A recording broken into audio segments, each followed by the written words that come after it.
Let's take you to Parliament because Majority Leader Mahama Yariga has announced that the government is preparing to introduce a comprehensive set of rules to govern the process for removing justices of Ghana's superior courts, including the Chief Justice.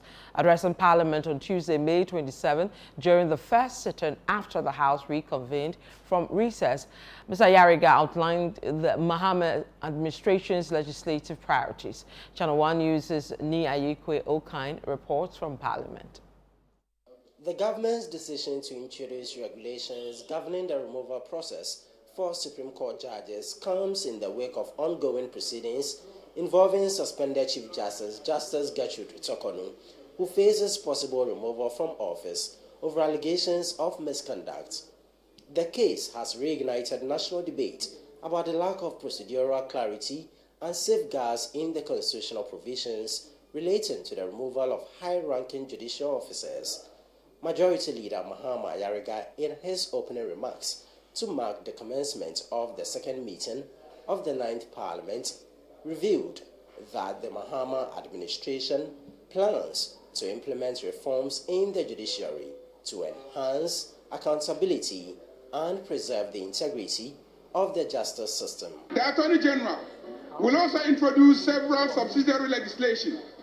They include the Corporate Insolvency and Restructuring Regulations, the Court of Appeal Rules, Economic and Organized Crime Office Operations Regulations, Economic and Organized Crime Office Terms and Conditions of Service Regulations, High Court Civil Procedure Amendment Rules, Interpretation Regulations, Judicial Service Terms and Conditions of Service Regulations, Legal Aid Commission Regulations, Supreme Court Rules, and very significantly, removal from office of justices of the Supreme Court rules. The President, John Dramani Mahama, is determined to fast-track legislative reforms to strengthen our institutions of governance and further entrench our democracy.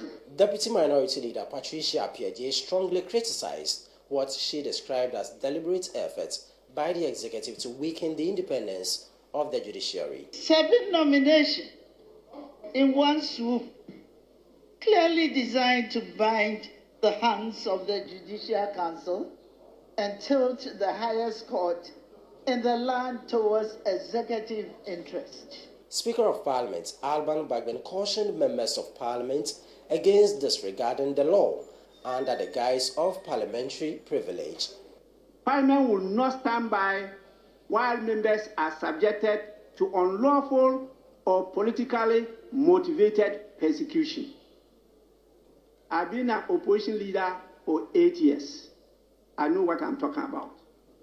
But neither will Parliament offer protection to those who seek to misuse its privileges to frustrate legitimate investigations.